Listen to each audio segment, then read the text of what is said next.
The Morning Drive podcast from Double T 97.3 is presented by Cantex Roofing and Construction.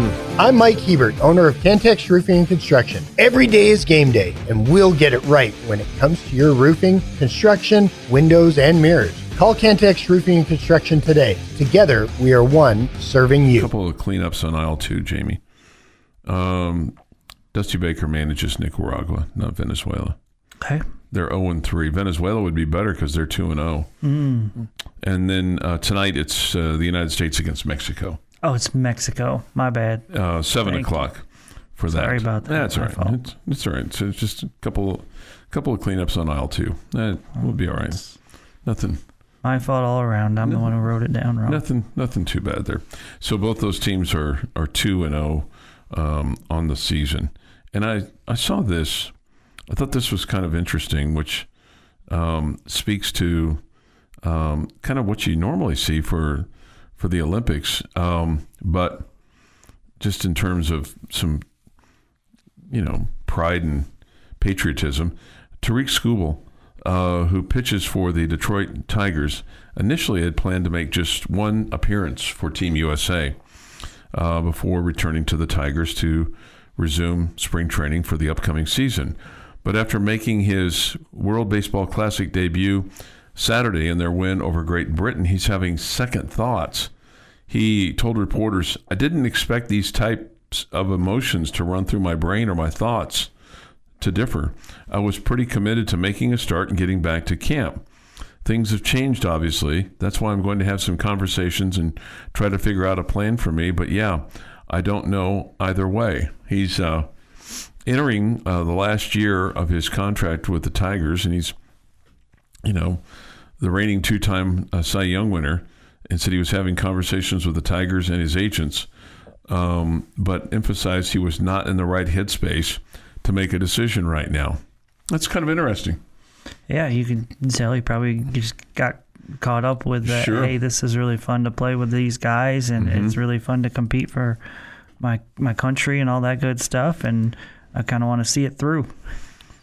It's also way more fun than spring training. You're right.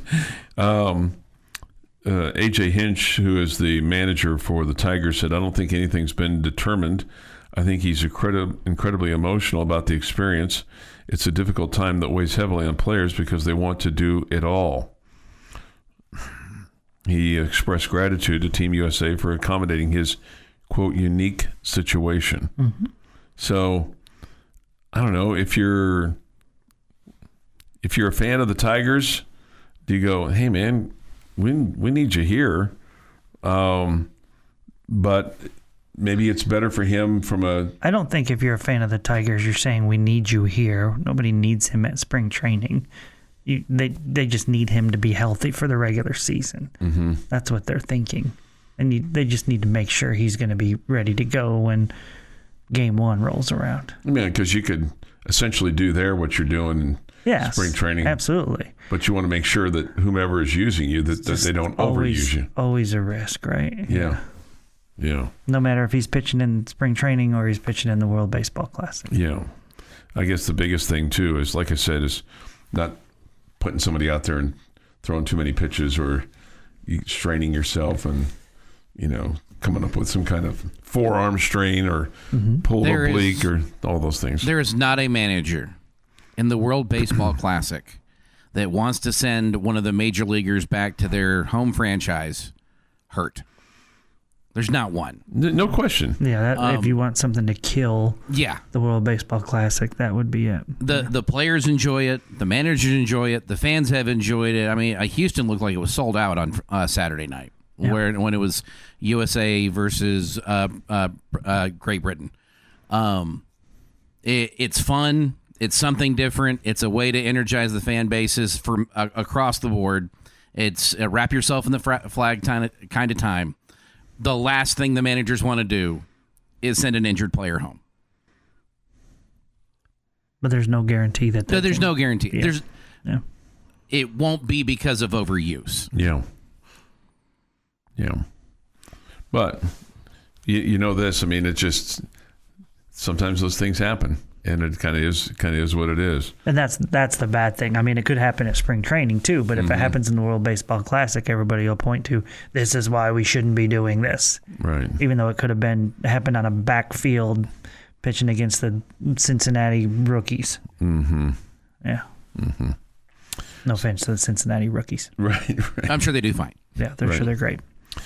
Spring practice gets underway tomorrow for the Texas Tech Red Raider football team.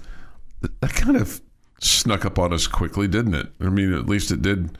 It's like all of a sudden it's like, wow, spring has sprung and here we are. You know, it on one hand, it speaks to how well and how good the basketball has been this winter, where you're not going, oh man, can't wait for spring practice, you know, because we've struggled through this basketball season. And this has been this way for a number of years. Feels like where you kind of look up and go, wow, it's time for spring football. Yeah, I mean, you just said it there. I feel like we've said the same thing the last 3 or 4 years. Mm-hmm. Like, oh, wow, there's not much hype about the football program. Well, it has everything to do with the basketball program. Yeah. Okay, the basketball's playing and doing well, and we're interested there. And I don't think there's any reason for it to not be that way. Yeah, and that's good, too, because those guys can go off and do what they need to do. And you said on one hand it's partly because of the basketball. No, it's all the hands. It's because of basketball. All of the hands. Nobody's disappointed with your football program right now. There's no other hand. No. Well, the other part is that football is not very good right now. We don't have any hope. No, that's not it. That's the opposite of what we have. Yeah. You got a lot of all the hands. It's about your basketball team. You got a lot of hope. Yeah. You got a lot of hope. And some of your hope of basketball has been a little diminished over the last couple of weeks, you know, with injuries, and then you got at least I did. I'm like, oh, hey, maybe they're going to be all right. And then last week happened with, you know, losing to TCU and then falling to BYU on Saturday night. Thought there for a while it was like, okay, well, this is going to be a good night, but BYU had something to say about that as well, especially in the second half when they came back and won. But you know, you got the Big 12 tournament this week. That'll be a lot of fun. Selection Sunday, you know, one of the best days of the year on Sunday afternoon into the evening. You got 2 teams that are going to get selected, both the Red Raiders and Lady Raiders. Lady Raiders kind of whimpering into the postseason, unfortunately. We'll kind of talk about that a little bit this morning here on the Morning Drive. But next, it is This Day in Sports History. This is the Morning Drive podcast from Double T 97.3, presented by Cantex Roofing and Construction. Today is Monday, March the 9th, 2026. Here is Jeff McGuire with This Day in Sports History. We are going to start in 1897. The Cleveland Indians fans start calling the team Indians. It wouldn't become official until 1915. Took them 18 years for it to be official?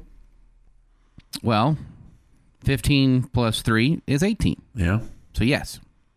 Yeah. 1946, Ted Williams is offered $500,000 to play in the Mexican Baseball League. He declines. $500,000 in 1946. I guess he had all the money he needed, huh? That's a lot of money then. That's a lot of money now, and that's a lot of money then. Mm-hmm. 1961, Philadelphia Warriors center Wilt Chamberlain scores 62 points in a 135-126 win over the Knicks at Philadelphia Civic Center. 1995, Major League Baseball awards the franchise to the Tampa Bay Devil Rays, who also, like the Cleveland Indians, have changed their name since then. To just the Rays. I saw pictures of their stadium. Looks like after the hurricane, they're finally going to get to move back into it. That's good. That's nice. Yeah. Well, there'd been a lot of discussion about tearing the thing down or moving or, you know, splitting games between there and Montreal. And guess the Tampa folks said, nope, we're going to play right here. We're going to refurbish the old house. I also saw that they're going to bring back the Tampa Bay road jerseys that they had initially as their secondary road uniform. Okay. Is that good? I like that uniform. It's a good looking uniform. It's a throwback. Yeah, I was one of the same things. Is that okay? Is that? I guess they liked them. They're bringing them back. And something that was absolutely we liked. 2019. For the first time in program history, the number 8 Red Raider basketball team has earned the Big 12 Conference regular season championship after extending a 9-game win streak with a win, an 80-73 win over Iowa State. It is National Crab Meat Day and National Meatball Day. I'd prefer a meatball over crab meat every day. I'm definitely the same. Yeah. I like both. I've never had crab meat. I like both. Okay. You're allowed. Yeah. Normally we don't do this. Normally, in order to be celebrated on your birthday, you have to be, also celebrating your birthday. There are a few exceptions.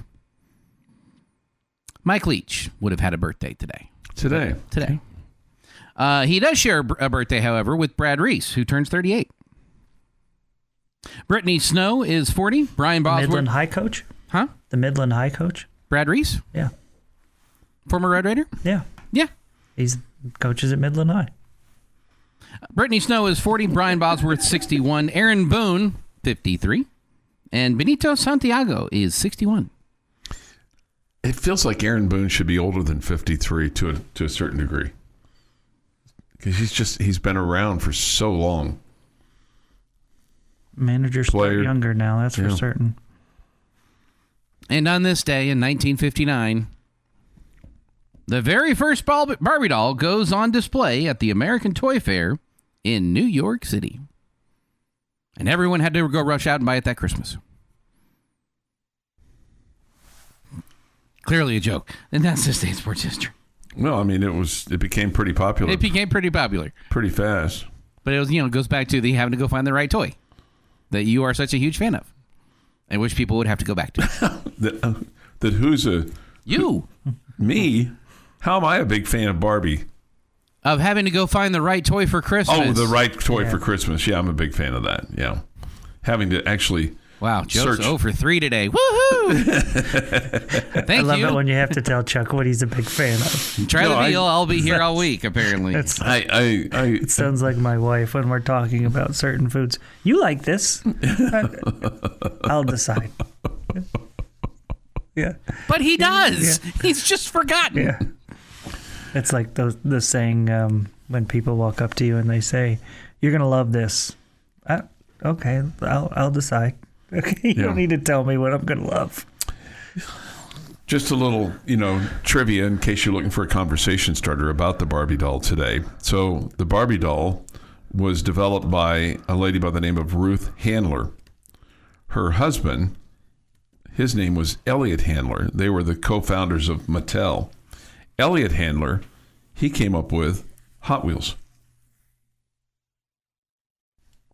Pretty smart family. Yeah. Yeah. So there you go.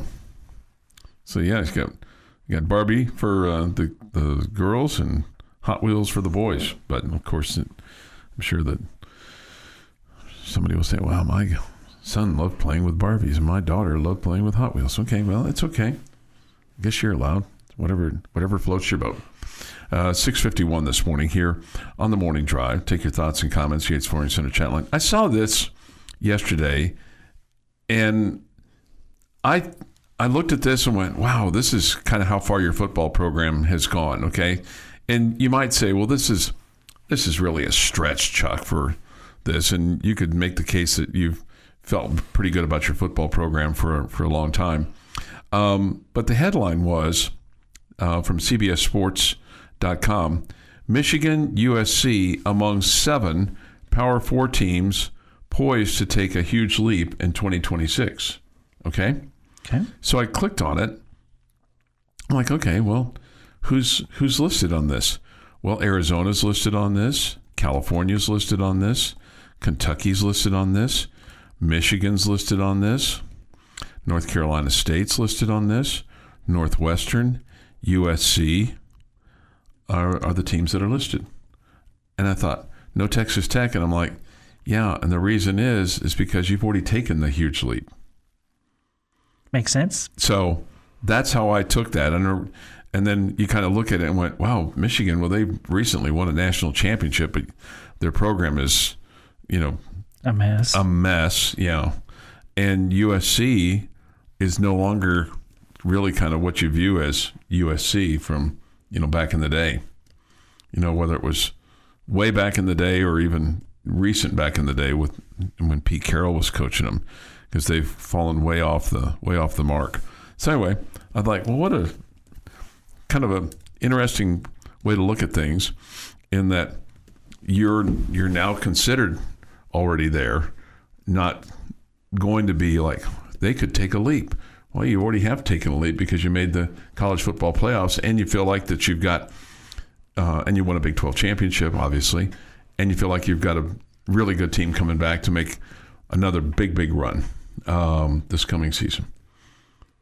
Yeah, with a lot of guys coming back, but a lot of guys that are new also. Sure. Yeah. And, a favorable schedule where you look at it and go, man, I mean, there's no guarantees that you're going to go undefeated, but you sure like your chances to go undefeated for the regular year. So anyway, I saw that and went, what a great way to look at things. You're not necessarily considered an up-and-comer. You're there.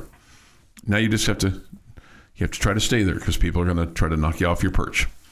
Hunted now. Hunted. Not the hunter. Yeah, I love that. Pretty sure we were one of the hunted last year, too. Absolutely. Yeah, Joey McGuire said the same exact thing this week. Yeah. I think you're right about that, especially because of what you did and what you spent and what you set your program up for. But now you've at least done it on the field, and you've earned the right to be called among the hunted as opposed to the hunter. Your daily dose of sports and fun. This is the Morning Drive Podcast from Double T 97.3, presented by Cantex Roofing and Construction. Jamie Lent and Jeff McGuire. I'm Chuck Heinz. Nice to have you with us today on the Morning Drive. Take your thoughts and comments on the Yates Flooring Center chat line. Go to doublet973.com for that, of the mobile app. The Visual Edge IT hotline, it too is open. 806-771-0973. The mobile app is presented by Happy State Bank. Okay, so Selection Sunday will be Sunday, depending on who you like to follow, whether it's Joe Lenardi or the folks at CBS. Everybody's got their opinions as to... Well, Sunday, you're just watching or following the actual one, right? Right, yeah.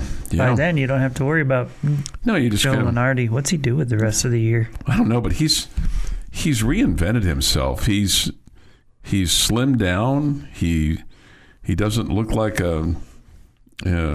What a new buzzword. What, slim down? No, reinvented himself. Well, he does look like he's reinvented himself. He looks like he's got a new hairstyle, and he's lost a significant amount of weight, and so good on him. Sure. For making a difference, right? Somebody wants to know, why would Iowa State get a 3 seed when we beat them? We ended up higher than them in the final standings, so we have a higher Big 12 seeding in our tournament. That doesn't make any sense. I'm just reading you what Joe Lenardi had to say. Okay. So, I mean, I hear what you're saying. But, I mean, everybody's got their reasons of why they do what they do with regard to bracketology. CBS has Texas Tech as a 4 seed and playing in the East and taking on North Carolina Wilmington, with the winner facing St. John or Yale. Okay, that's what CBS has. So CBS has Kansas as a 5 seed, Houston as a 2 seed.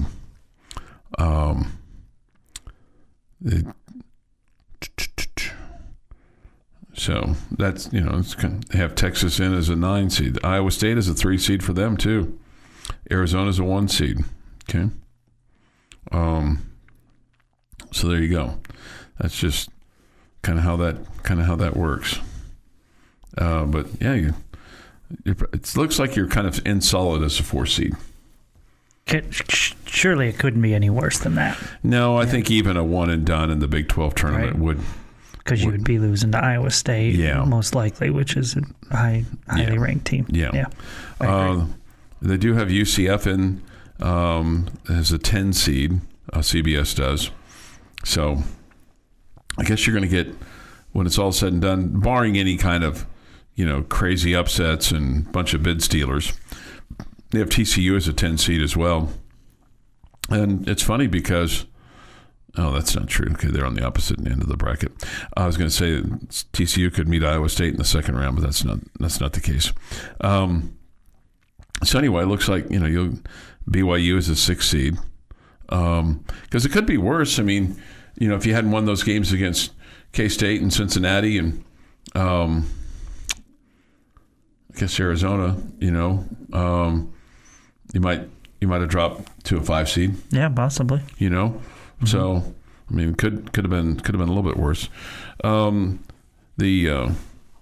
still trying to get over last Thursday's Lady Raider loss. I got to flush it, but man, I went back and watched the fourth quarter over the weekend from that game against K-State last Thursday, trying to figure out what in the world happened. It evaporated quickly and went downhill quickly, and you just kind of got away from doing what you're doing. I came up with this, though. There was a point in the game, I think you're up by, 10 or 11, and there's 0.7 seconds left on the shot clock. They throw the ball in bounds to Snutta Collins. She misses the shot. Tech ends up getting the ball back, and then there's a bounce pass in the lane to Bailey Maupin, and she misses the layup. K-State gets the rebound. They go back the other way. Fritz fouls Foy. Foy hits the shot, and she makes the free throw, and that's a 5-point turnaround. And then from there, continued, just went downhill. Yeah, unfortunately, Bailey had a really bad day and a really bad fourth quarter. Any good leader knows in crunch time that you want to, you want to help lead your team. Mm-hmm. You don't want to shy away when things get nervous, and I think that she tried to do that. Unfortunately, she just had a bad day shooting the basketball. Yeah, bad day to have a bad day. Bad day to have a bad day in a quarter, and then you took some ill-advised threes. It was a bad day the whole game. Yeah. I mean, she made 2 shots. They were desperation shots at the end of the second quarter and the third quarter. Right. They had the one bank shot there at the end of the third. And Sydney Love, took some. I was going to say they took some ill-advised threes in the fourth quarter when you didn't need to take them. Pretty much, if your name wasn't Snutta Collins, you didn't have a good game. Pretty much. Yeah, pretty much. That was to say that was disappointing is, I mean, it's just one of those things where you're like, how does that happen? And every once in a while it does. You just try not to have it happen to your team, but 21-0 at the end of the fourth quarter. I don't ever want to see that again, Jamie. No, I get it. Unfortunately, what we have seen is at the beginning of the season, you were really good. In the fourth quarter, you were finding a way to win close games. Of late, you've found ways to lose those games. Well, you've scored 20 points in the fourth quarter in the last 3 games. Yeah. 20. And you're used to scoring 20 points in a quarter, let alone 3 games. So they'll find out their fate a week from Sunday. My guess is, though, I mean, the things that I've seen is a 6 seed at best. At best. Mm-hmm. So, and what that means is if you win, then you're faced with a 3 seed after that. So, the one thing that I saw from ESPN for the women put them in Louisville to play. So that stuff's changing all the time. And this is Charlie Cream's version of this for the women's Final Four, and now he has now it's changed again. He has Texas Tech going to Ann Arbor to face Fairfield, with the winner getting the winner of Michigan and McNeese. So who knows? I've never been to Ann Arbor, so there was. Gosh, they should factor that in. Well, I mean, they had it. They had them going to Durham. They had them going to. We would rather they be playing here at home. Yeah, and Not meaning to ruin your vacation plans, but yeah. They had them going to Durham. They had them going to Louisville. It was like, I could go to the Bat Company. That'd be fun. But would you get a bat? I would. Would you have it be the same weight as like Babe Ruth or somebody? I don't know about that. But they have 8 Big 12 teams going on the women's side as well. But yesterday's... It's a pretty good amount. Yeah. Yesterday's Big 12 championship game went to West Virginia, and just watching that game just made me sick. I'm sorry. That's all right. Just eat some Pepto or something? I got some pizza. So I felt better. But just watching and kind of wondering, whoa, what could have been, right? Well, yes and no. Yeah. Yes, you were good enough to win the Big 12, but you still had work to do. And the No doubt. like, it wasn't like for sure that we were going to be there. You could have been there. No doubt. It was a possibility. You definitely had potential to be there. No, I liked your chances against Oklahoma State, and then after that, you kind of just see, okay, cool. I liked your chances in the tournament, but then you stumbled over the floor and everything else. Yeah, I mean, you couldn't find any traction on the floor. Well, nobody could. And I'm not blaming the floor for the loss, but... It seemed like the teams got better with it as the tournament went on. So I think they fixed the floor as the tournament went on. Yeah, I think that something changed.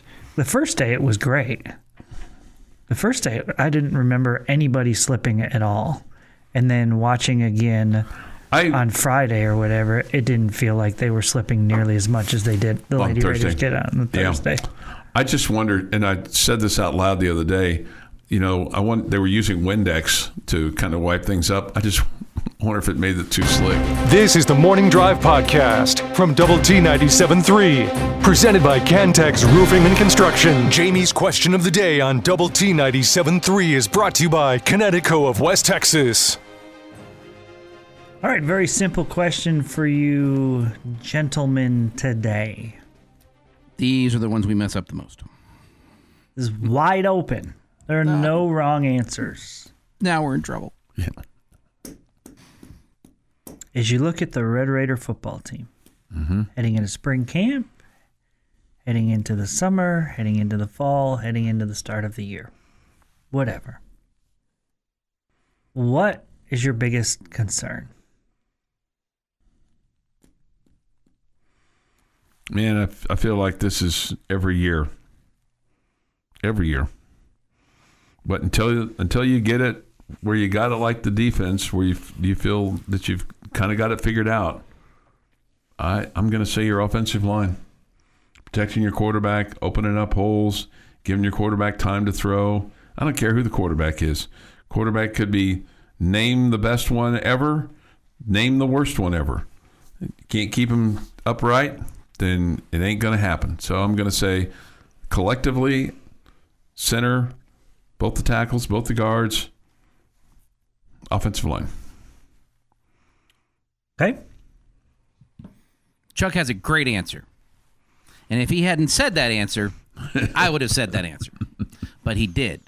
So I'm going to give you my number 2. Okay. Leadership. And the amount of Red Raiders that were bought in before they were paid that are no longer here. The guys that were the vocal leaders, the physical leaders, the emotional leaders, this is how we play Red Raider football guys in that locker room that had the respect of the locker room, they are not here anymore. I have faith that there will be guys that step up into those roles, but until we see that, you have to worry about it a little, because you lost a really good group of leadership there. Okay. I told you guys there were no wrong answers. I think you've both answered really well. Okay.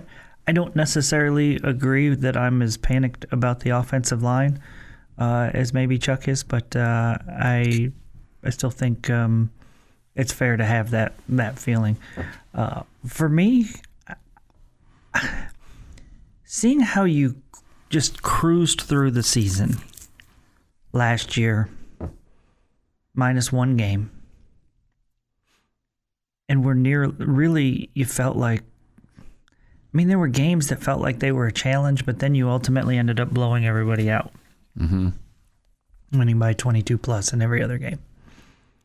Until you didn't, and you got hammered. I think the schedule is easier this year for the Red Raiders. I think you may not. I think you may be just as good of a football team this year. Maybe a little bit different where you're not quite as dominant on defense, but better on offense. But still a really good football team. I just worried that this schedule, and this is, sounds egotistical or arrogant or whatever. I don't know that it challenges you enough. And then you get to the, college football playoff, and you're suddenly playing a complete different level of team. And you didn't handle that well last year. And so I guess I find myself worried about the same kind of stuff this year.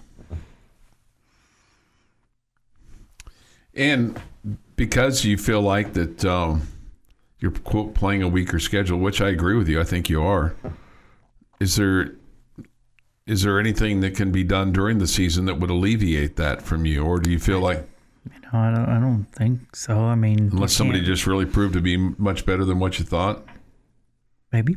You can't, change up your non-conference schedule. You can't ask the Big 12, hey, could you shuffle that again? Something different? Yeah, I don't think you can do any of that. So you just are what you are. And then the challenge, for Coach McGuire and his staff is to just,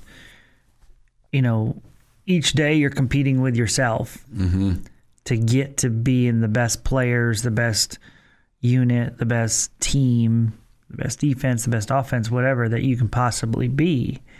And it's not just about getting ready for Saturday's opponent, and you just got to keep getting better and better.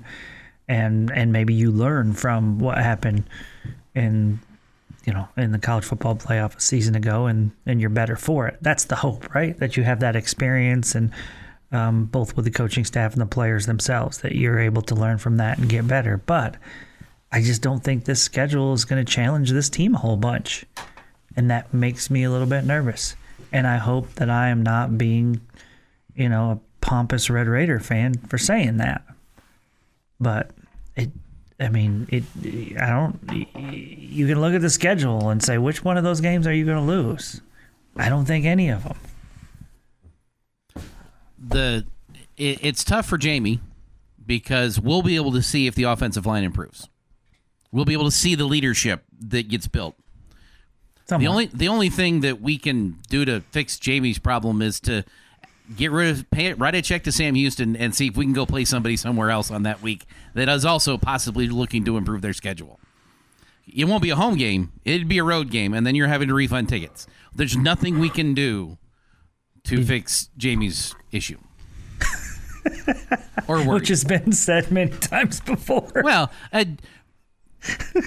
we won't know if your issues. Well, no, we won't know if Jamie's concern is until you play your first game in the college football playoff. Yeah, you won't know. So that stinks, Jamie. I'm sorry. Yeah, well. So at this point in time, this is crazy to say this because you're not. It's not like you're littered with 10-win seasons. If I told you you were going to finish 10-2 right now, I'd be ticked. I'd feel like you big time underperformed. Yeah. You could offer me 11-1 right now, and I'm not taking it. 11-1, like just says, oh, there was a slip up along the way. I'm not it happens. It. Mm-hmm. I don't think I would be outraged. Would you take 11-1 right now? No. Well, I think I'd take 11-1. Loser. Hey, I've been called worse. I realize that's pretty bad to call somebody a loser, but for an 11-1 record, yeah. What game are you predicting we lose? I don't know. I just would tell you I'd take 11-1. I mean, you were 11-1 last year. Well, I know, but I mean... Yeah, it's nothing. 11-1. We made it look easy. Your daily dose of sports and fun. This is the Morning Drive Podcast from Double T 97.3. Presented by Cantex Roofing and Construction. With Jamie Lent, Jeff McGuire, I'm Chuck Heinz. We come to you from the First United Bank studio. Anxious to take your thoughts, comments, the Yates Flooring Center chat line. If you had any epic victories or fails from the weekend that you want to share with us, you certainly can. Also, the Visual Edge IT hotline is open, 806-771-0973. Yates Flooring Center chat line. Go to the Double T 97.3 mobile app. All those things. Any big highlights for you over the weekend? Red Raider baseball won 3 games. Yep, I knew you were going to say that. Anything personal, like win the lottery? I really don't have much time for anything else right now. Baseball weekends, it's pretty much your deal right now, isn't it? At the house and at the yard. Yeah, yeah. I mean, he had to sit next to Choice Woodman for like 4 hours on Saturday. Right. I'm sure there were some problems there because it's Choice. He did not fall out of his chair this weekend, so that's positive. Had he fallen out of his chair? He did the previous weekend. Okay. Did he fall asleep or? The chairs have wheels, and I think he got too far to the front of it, I think. And so he was kind of sitting on the front edge and... Took a spill? And the chair skidded out from underneath him, and then he fell down next to me. Oh. It was awesome. It's probably one of the funnier things I've seen in a while. Okay. Did you congratulate him this weekend on the congratulations on sitting the entire game? No, I did not. The best part about it is he's laying there on the floor. He is telling me, we're going to keep this between us. As I'm texting the sports information director / internal PA announcer, hey, Choice just fell out of his chair. So a few minutes later, over the intercom, we do have an injury to announce. Choice Woodman has fallen out of his chair. Not sure how long he'll be out. Wow. Of service. Wow. Friend I am, right? Yeah, no, you're awesome like that. It was great. That's good. That was pretty fun. Okay, well I hope he's listening now too. I can honestly say I've done a lot of things that I've never fallen out of my chair. But I've done a lot of things. We've seen you like throw food across an auditorium and stuff. Food when you tripped.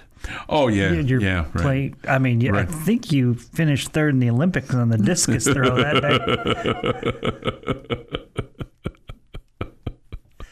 day.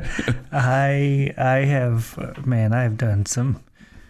I've tripped over curbs. I have, we've all had that moment where we just, whatever. Forget how to human for a minute. Forget how to walk, sit, stand, talk, whatever. All those things, right? All those things. I mean, today I confused Canada with Mexico. Yeah, that's all right. So. You're just a little north. All right, 8:05 this morning here on the Morning Drive. Before we get to Coach Tim Tadlock, Eric on Wheels has a baseball question for you. Red Raiders, of course, swept Penn State over the weekend. JL, are you concerned about the baseball RPI? We need to win versus UTSA. Yes, on the second part, no question. I have not even looked at the RPI this early in the season, but I'm not saying I'm opposed to doing that. I just haven't gotten around to doing it. Mm-hmm. I can't imagine that it's very high because you've not beaten a team. I mean, I put it together last night. I don't even know what they are. It's 18 and 38 or something combined, the teams that you have beat. Okay. It's not great. Albany is 0 and 10. Ugh. Yeah, so they're not like helping you out or anything. No. So I'm sure, Eric, your point about the RPI not being good is probably fair. I guess I just think it's still really early, but so I'm not too worried about that. But it's fair. It's a fair comment, and I don't disagree with it at all. And not just for the RPI part of things that you really need against a win against UTSA, but just the belief, whether it be from the team or the fan base that, hey, you can beat good teams. Okay, you played 3 good teams in Arlington and you lost all 3, and since then you've beaten up on some teams. I think UTRGV has a really good chance to be in the postseason. We'll see. They're just below 500 right now, but they've challenged themselves early with their schedule. But beyond that, I wouldn't guess the other teams that you've played here at home will be. So you gotta prove that you can beat good teams. You gotta prove that you can hit good pitching. You didn't really do that the first week of the season, and we kind of said, it's the first week of the season. Those are really good teams, all the above. But you got to do it at some point, right? Mm-hmm. So that's why this week is so important, I think. You take on the Road Runners tomorrow of UTSA. We'll have the broadcast. Why didn't you say that when we played Bakersfield? Because I probably didn't know. Okay. Just full I feel disclosure. like they got left out. The Roadrunner conversation. Yeah, they didn't. Get do they have to hear. Do they have the same kind of Roadrunner logo? I'm trying. Are we doing the Red Robin theme? I was gonna say what Roadrunner. Yes. Red Robin. Yum. That's what that is. I always thought I was pretty close to the Roadrunner. So give me the Roadrunner. That's the Roadrunner. Yeah, right. But the cartoon Roadrunner. Okay, hang on, wait. I am getting deja vu all over again. I feel like we've had this conversation before. Okay. I think there is a Roadrunner song. Yeah. That was used 4 or 5 times that is accurate. Yeah. I think Chuck is right here. Yeah, it's for the cartoon, the Roadrunner. I don't remember it. But the Roadrunner. But all I hear when I hear that little tune is Red Robin. Yep. Red Robin. I'm kind of like with you. that wine company too, that has the Echo. They've won. We'll have the broadcast tomorrow at 6. Wow, we just shifted gears very quickly there. Corbin Canyon or something like that. Yeah. 6 o'clock for the warm-up show tomorrow. 6:30 broadcast time for the first pitch. Same thing on Wednesday as well. Both of those are night games. All right, we'll get. We wasted that 8 minutes. At least I did. Well, not all of it. Eric on Wheels had a really good question. Yeah, I think it's a good question, Yeah. and I agree with him. The Red Raiders need to get at least one of these games against UTSA. Yeah. This has been the Morning Drive Podcast, presented by Cantex Roofing and Construction. Check out our library of Double T 97.3 podcasts at doublet973.com.